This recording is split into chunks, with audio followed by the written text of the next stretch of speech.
नमस्कार मित्रांनो, मंगल ॲग्रो फार्ममध्ये आपणा सर्वांचे स्वागत आहे।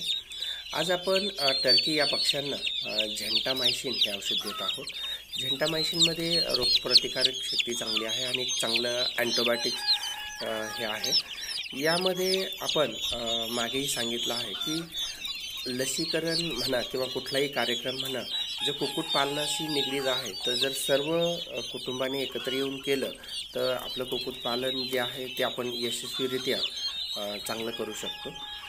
यामध्ये आपण आमच्या जी लोक प्रशिक्षणाला आली असतील त्यांना एक वारंवार सांगत असतो की शक्यतो कुक्कुटपालनामध्ये जर महिलांचा समावेश जास्तीत जास्त असेल तर आपलं जे कुक्कुटपालन आहे ते नक्कीच जास्त फायद्यामध्ये जाईल।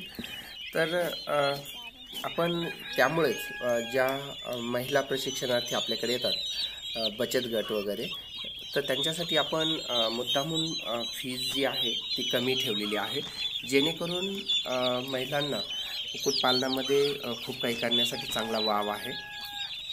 यामध्ये तुमच्या लक्षात येईल की आपण बऱ्याचदा बरीच लोक फोन करून प्रश्न विचारतात की आम्ही घरी लसीकरण करू शकतो का किंवा इंजेक्शन देऊ शकतो का।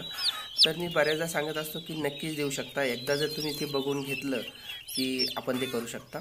सदरील व्हिडिओमध्ये ही माझी भाऊजी आहे, तर ती सुद्धा लसीकरण करू शकते। आणि बऱ्याचदा बरीच जी मंडळी फार्मला भेटी देत असतील तर त्यांच्या हे पण लक्षात आलं असेल की तिथली बरीच जी कामं आहेत ती ही करत असते, लोकांना फार्म दाखवणे आणि फार्मची जी काळजी घेणे।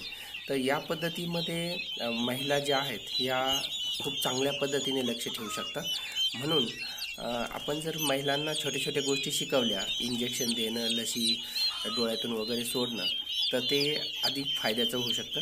बऱ्याचदा काय होतं, पुरुष मंडळी बऱ्याचदा बाहेर असतात किंवा त्यांचं विशेष लक्ष नसतं, पण महिला मंडळी ज्या आहेत त्या घरी असतात आणि घरी असूनसुद्धा त्यांच्याकडे एक देखभाल करण्याची एक चांगली ताकद असते, तर त्यांचं बऱ्याचदा लक्ष असतं।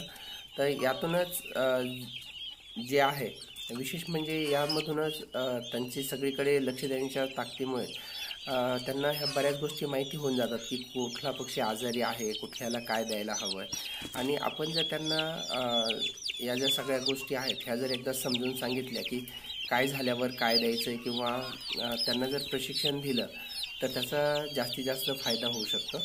आणि इंजेक्शन देणं वगैरे ही काही अशी खूप मोठी बाब नाही। एकदा एखादी गोष्ट आपण जर दाखवून दिली की ते कुणीही करू शकतं।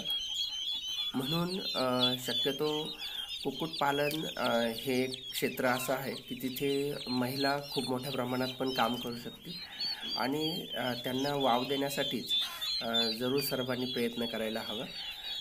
सदरील व्हिडिओ जर आवडला तर नक्की लाईक आणि शेअर करा आणि आमच्या चॅनलला सबस्क्राईब करायला विसरू नका। धन्यवाद।